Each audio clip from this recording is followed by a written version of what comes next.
person patched a hole. It's big enough to be a speed bump. It's gonna break somebody's axle. I can't imagine that they left it. It was just an asphalt patch over like a 4x4 hole. And maybe they got it on a schedule to go back, but somebody's gonna get hurt. That's all. Anthony. Same situation, same sort of thing on Virginia Beach Boulevard and Allentown, right there by the 7-Elevens. You got a sinkhole starting to take place. Those trucks coming around that corner just continue to get, it's right near the curb, but it's a hole there. That's it. All right. All right. If, I don't know if everybody's, I think most people have probably made their minds up about the budget. I don't know if there are any questions anybody has other than anything you want to say, you can say when we vote. The ordinance has been prepared. I think we're just ready for an up or down vote at this point. Any comments anybody wants to say about out on the podium? Is that okay? I'll just wait for that. Okay. Okay. Okay. While we're waiting for them, why don't we do the light rail? Is that okay? Sure. Hey, Ronnie, can you do that? Sure.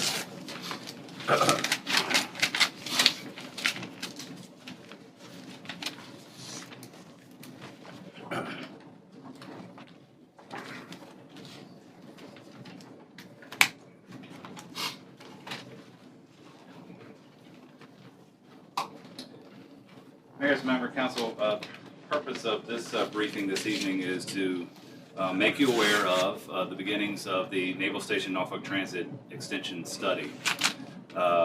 This is the next piece of the puzzle for extending our current starter line, the TIDE, in the Hampton Roads region. Of course, the TIDE is operational since August of 2011, and as you're well aware, Virginia Beach is undergoing the study of extension into the city of Virginia Beach. In October, you requested via resolution to Hampton Roads Transit that a new review of options for an extension to the Naval Station Norfolk be conducted, and authorization for that was just recently given to Hampton Roads Transit to commence the study. The study team is obviously the transit agency. HDR Engineering is their primary consultant with several sub-consultants, and then City of Norfolk. Our team consists of communications, planning, and public works that are involved on that team, and are meeting now, starting this past month, every other week for this effort. In previous years, any New Start line followed a much more complicated process. This is just the beginning of several studies and several years of analysis that need to be done. But if you'll focus here, that basically there are three primary areas: project development, then the engineering, and then the establishment of a full funding grant agreement for construction. These are the phases here that we're in now. This would be corridor planning, and I'll go over what that means in a second. Everything here that's in light blue represents project development. So you have to do your corridor planning, you have to do your environmental impact statements before you move on to engineering, and then before you move on to grant agreement and potential construction. This particular phase is estimated to take about 14 to 18 months. It's completely funded through state and federal funding. That's about $1.8 million. And any of the future studies, it's subject to appropriation, and also there are different partners that do fund that. But right now, for this initial corridor planning, it's fully funded through state transportation funds and federal funds. There are three primary milestones that need to be developed in this initial corridor planning. Number one, and this is a very basic term for environmental impact statements, is to define the purpose and need. What problem are we trying to solve, and what needs are we addressing? So our request for an extension to Naval Station Norfolk is where that purpose and need will be developed around that request. Then we'll define broad alternatives. Is light rail the best or only reasonable technology to consider? Could bus rapid transit be an alternative? Those types of questions will be asked. And do they all meet that purpose and need that you established in the beginning? And then it'll refine reasonable alignment alternatives. As you may recall, in our plan Norfolk 2030, we have essentially this conceptual map for what alternatives could be. They'll start out with broad brush, 10 to 12 alternatives for extending north to Naval Station Norfolk, and then the outcome of the study will narrow it down to 3 of 4.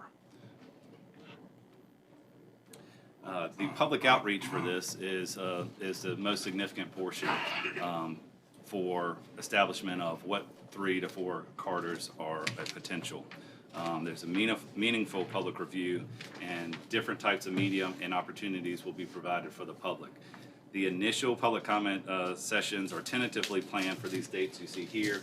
We will confirm them by the end of the week, but they're looking at June 12th, 17th, and 19th for these initial public input sessions to start with that first initial piece, which is to define the purpose and need of an extension to Naval Station Norfolk. Brian, can we go back to your first slide? Just from a strategy or strategic point, all the way back to where when is the is the Old Dominion study being conducted? Not the Virginia Beach study being conducted right now? Yes. When should that finish? Do we know? End of 2014 or early 2015. Okay, early 2015. So the naval base study will finish approximately. Well, this Carter planning phase will take approximately 14 to 18 months before we would then need to enter I know in. that, but when does it? So it hadn't started. I mean, none of this has started. So We're just underway this month.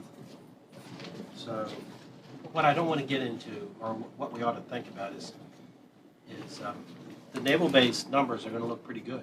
My guess is every time all the other work studies that have been done about going to the naval base have been overwhelming. Let me say that. We also have a study that's looks like it's going to finish about the same time. Are we going to place these extensions in competition with each other? I mean, how do we decide which? Their Will sequencing we is get that to prefer one? that extension is ahead sequencing-wise of this one, process-wise, the Virginia Beach extension. But I mean, are we going to get ourselves in a position where we're going to have to pick one over the other, or? I know we're on our way, and I mean, is there any chance we might be building 2 at the same time?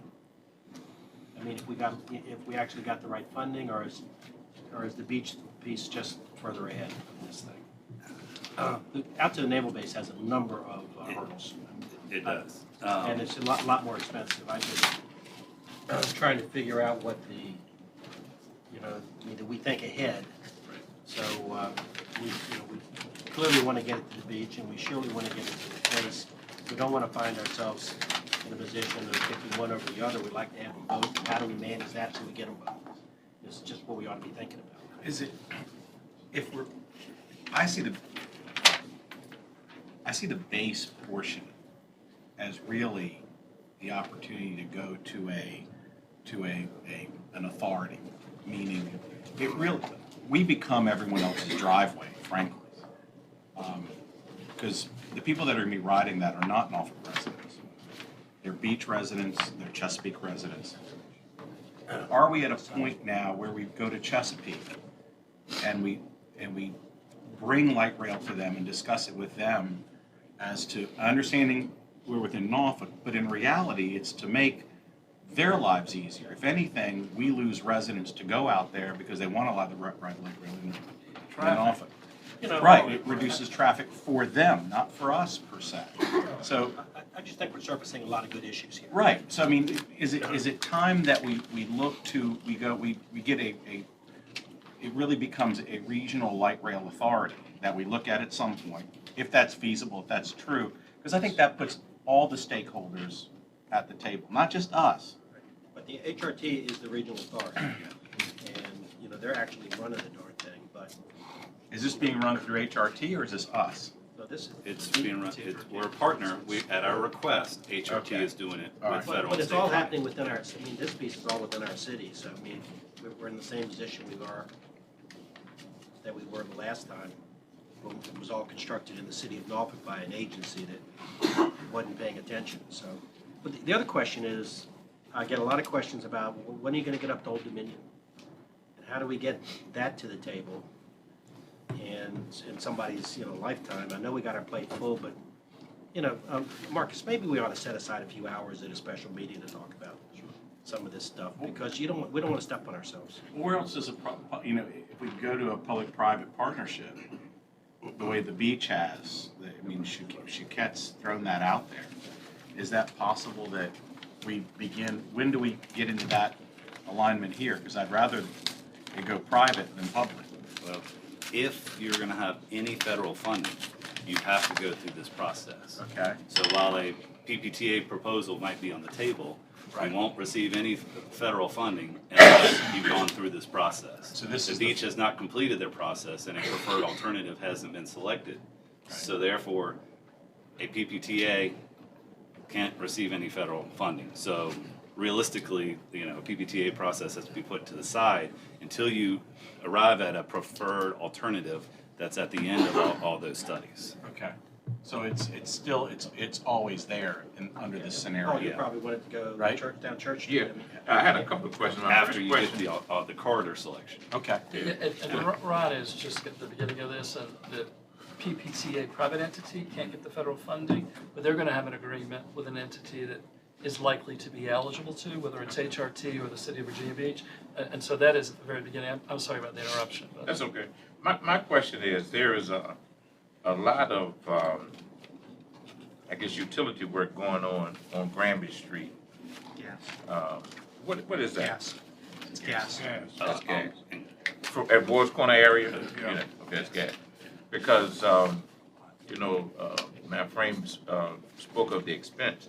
My thought has always been that we would, take Church Street down and go right straight down Granby Street, because the right-of-way is the most expensive part that you're gonna buy. And so we own that right-of-way. So that would eliminate that. And also, I was just sitting here thinking, if we got to 38th Street, and I don't know whether we could acquire, some of that property we already own up around Gosnell Avenue and Newport.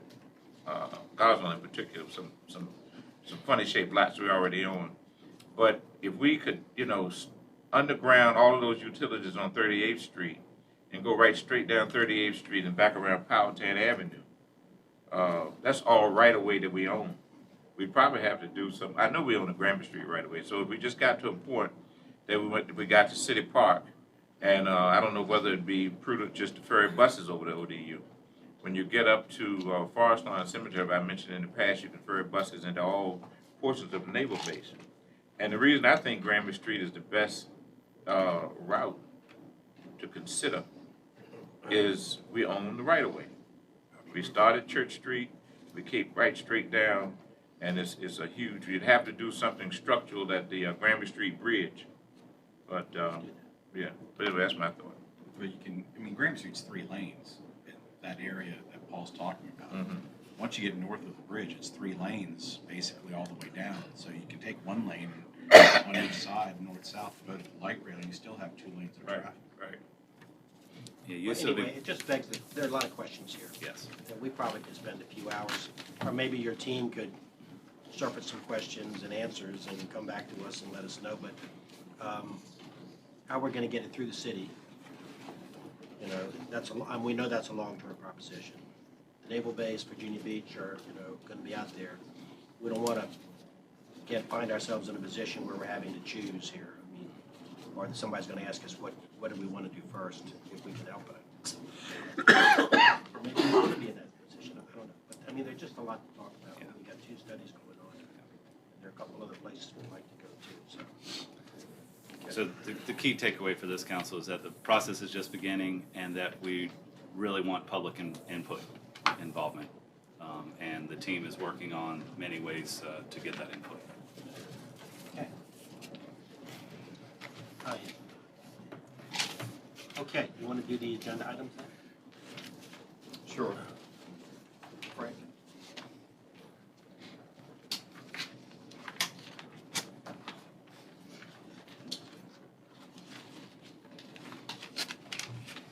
Mr. Mayor, we have one agenda item that will be coming to council on May 21st that we need to brief you on because it did get several negative votes at Planning Commission, as well as the Planning Commission and staff had conflicting recommendations on this. This is a request from the Cure. It is currently operating as an eating and drinking establishment in the West Freemason area on Botetourt Street. They are looking to do off-lot parking so they can expand their seating. Right now they are limited to 15 seats because of no parking. So they've made arrangements for off-lot parking across Brambleton at the Hague Medical Center, and then they're also asking to come in and get the ability to do entertainment. This is the building in which they are located. They're actually right in this particular unit. The area is zoned as part of a historic district, which means any improvements have to go through and get a special exception. The use as an entertainment establishment is permitted by special exception, and off-lot parking is allowed anywhere in the city. So everything is doable in this area. What they want to do, as I indicated, is increase their capacity from 15 to 49. In order to do that, they had to make interior modifications to the establishment. They originally only had one restroom, which also limits their capacity under the building code. So they've added that restroom. They now need the parking in order to be able to move forward. They've been having entertainment ever since they first opened in 2010, even though their current special exception prohibits entertainment. They have been doing it despite that for 2 years, almost, well, a little over 2 years. They also want to extend their hours. Currently, they are required to close at 10 p.m. 7 nights a week. They have asked to be able to stay open to 11 p.m. on weekdays, midnight on weekends, and 1 a.m. on 12 days that they have refused to specify. It would just be 12 days of their choice. And then right now they are limited by their special exception to wine and beer. They would like to add liquor to their request. And in terms of their parking, they are grandfathered as a building. Even though there is no parking for this use, we grandfather it based on the square footage and say they have 4 grandfathered parking spaces. And that means to get the capacity they want to have, they need to find 6 more spaces. They looked at a variety of locations. The only place that had 6 spaces that could lease them is the Hague Medical Center, which is right here. And so the people, what they're proposing is people would be able to park up here, primarily employees, and then cross at the crosswalk that the city has installed with the intersection improvements that were made as part of the light rail at Botetourt and Brambleton, and then it's just the short, easy walk. This is within the distance requirements that the code has for off-lot parking, and they do already have a lease with the Hague Medical Center, assuming that council approves that request. Their hours of operation, as you can see here, currently it's 7 a.m. to 10 p.m. They want to stay open. They want to be able to open an hour earlier than they have been open, be able to open as early as 6 a.m., stay open to 11, 12, and 1, as I indicated to you. Sell alcohol from 11 to 10 daily now, and they want to be able to sell alcohol from 11 until they close on whichever of those days it is. And their capacity, as I indicate, would go up to 49. 39 seats right now. They have 13 seats indoors, no seats outdoors. They do want to have 6 seats outdoors, and that'll be coming to you through an encroachment in the future. So this is what their request is. Can you go back one second? Yes, sir. 39 indoor and 6 outdoor, that's 49? That's 45. 45. The issue is employees. Right. That counts toward their capacity. Okay. Can we get anywhere this 12 unspecified days? No, sir. We have never done that. It's different. It's a very different application. Right now, they don't have any entertainment. They are looking to have entertainment. They'd like to do entertainment from 11 a.m. to 11 p.m. on Friday and Saturday, and they're proposing this would be an open microphone and a 3-member band. What you do need to be aware of as you're approaching this is we've had multiple issues with the Cure over the past 2 years that they've been open. They have stayed open on multiple occasions, well past the 10 p.m. that City Council set for them under their current special exception. They have, on multiple occasions, exceeded the occupancy limits that are set by the building code as well as by their special exception. And as I indicated to you earlier, they have been having entertainment almost from the very beginning. I live across the street from this establishment and walked into it the first time that I saw the guitars and the amplifiers, and I told them, whoa, you can't have entertainment. We never say anything if you do it occasionally, but it has to be very infrequently. It has become, or it became, a weekly event over last summer, at which point... Do they let you back in? I know, he's not Worst neighbor. Good I am a God. horrible neighbor for anyone who is dealing with the zoning issue, because I see the violation, and I don't turn everyone in that I see, but if someone else says something to me about it, I'm gonna have to move on it, because I No, can't. Frank, you turn in everybody that Office you is see. small You turn in town. absolutely everybody. You're gonna that need you a see. mask. If I turned in everyone, I would not be allowed anywhere. So, what I told them in October of 2012, the entertainment was too frequent. They had begun advertising weekly entertainment, and I said, now you're well past infrequent. This has become a regular event. You cannot continue to do this. And so 2 months after I told them they had to apply, they applied.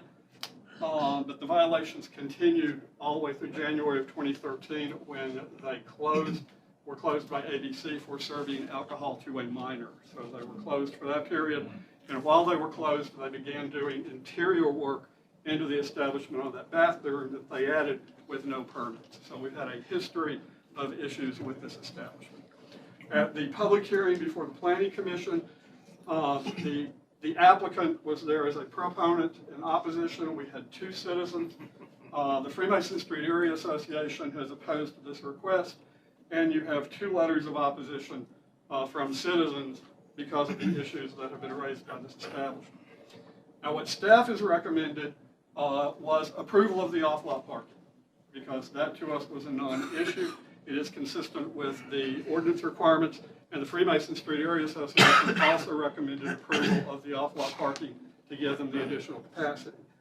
The Planning Commission, by a vote of 6-1, voted to support the off-lot parking, noting the majority noting the consistency with the plan. The one person who voted against it was Mr. Law, and his concern was the idea of having to cross Brambleton. There is a traffic light with crosswalk signals there, so it would be, we feel it would be a safe When issue. it gets to the alcohol.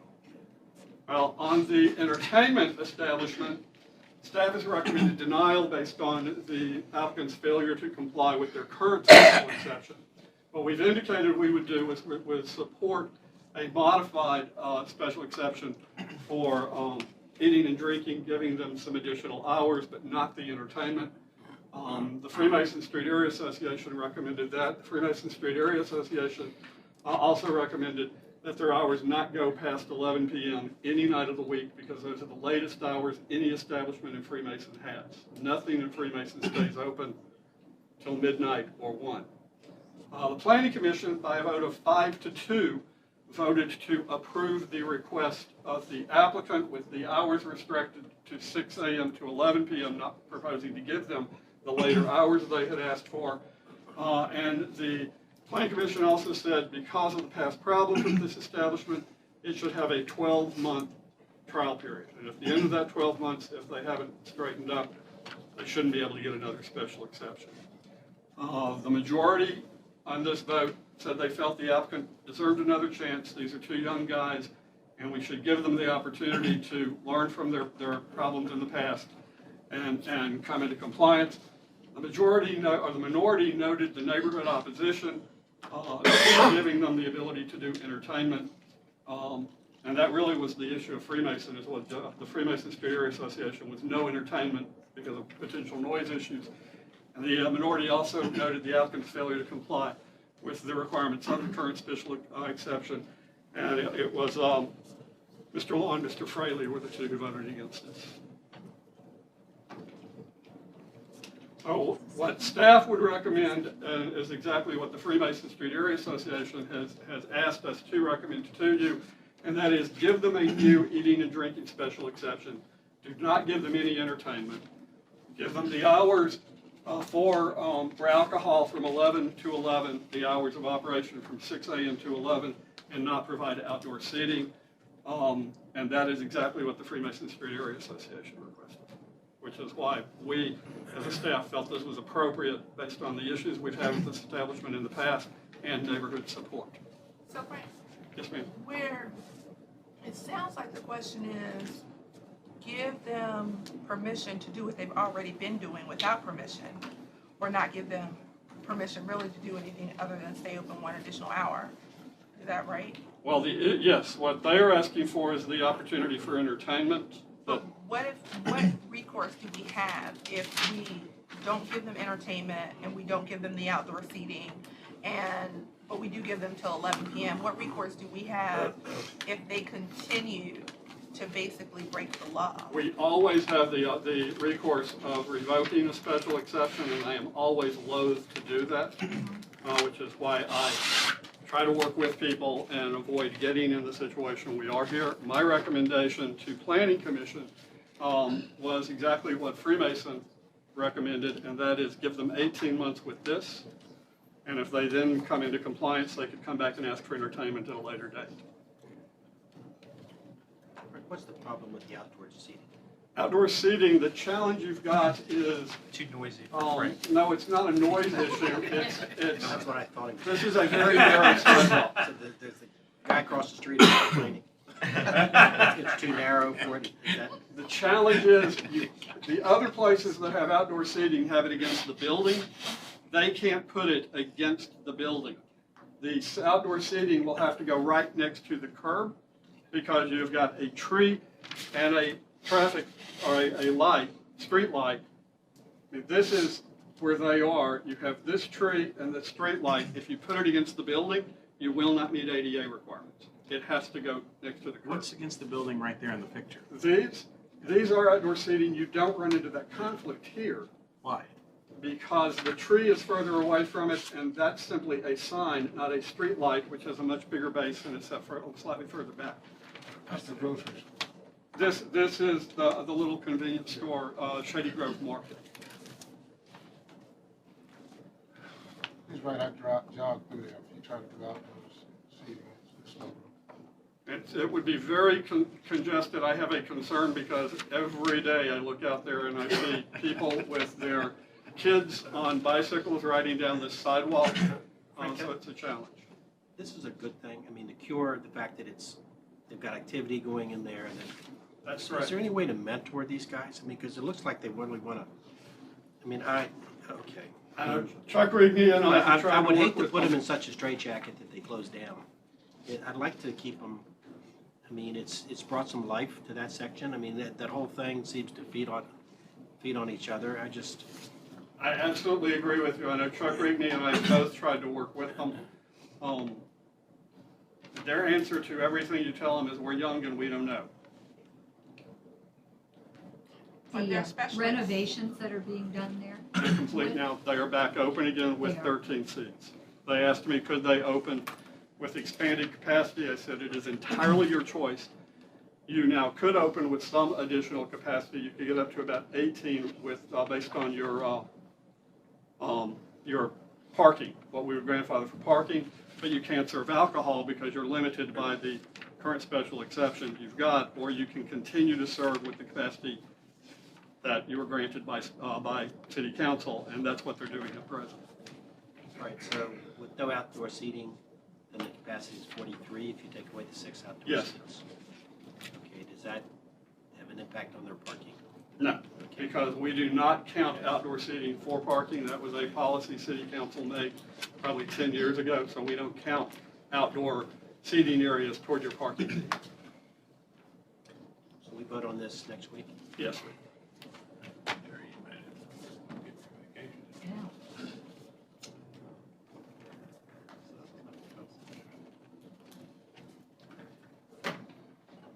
Have we put time limits on people before? We did at the Granby Theater after we had some issue. We have done it for a number. MP Island had time limits. They're now in because it's the end of their issue. Granby Theater is the prime example. We did it for Mojo Bones. We tell them stay open. With these limitations, you can come back and such after so much time if we haven't had issues. So we have done that. There is a history of doing that. So Planning Commission felt that they needed another chance. Right. And they said that they had complied with many of the things. They changed the exhaust and they changed their speakers and some things. Am I correct? Well, one of the issues we had from a building code standpoint is they were venting venting exhaust from their kitchen directly out the back, which is a building code violation because there's a property line that this building sits on. So legally, under the building code, you can only vent the building through the roof, and they vented through the back. Their vent through the back was a bathroom exhaust vent, which is also a building code violation for venting smoke from a kitchen, which is why the neighbors immediately behind them were concerned. They have corrected all of those issues as a result of the building modifications that were done. And the entertainment, was that acoustic or? If a one-person acoustic performer, which is what the Freemason Street Area Association indicated, does not require special exception. By ordinance, a one-person acoustic performance is not considered entertainment. They said they needed to have it amplified in order to be heard in the establishment. In order to what, to be heard? In order to be heard. And any amplification means it does require an entertainment establishment special exception. And what they have proposed is to adjust the area within the establishment where the speakers are so that they would be directed toward the back of the building instead of coming toward the front in an effort to reduce the sound leaving the building.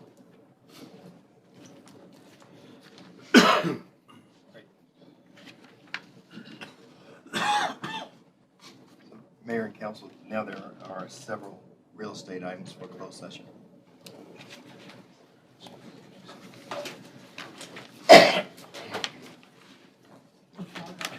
I'm going to.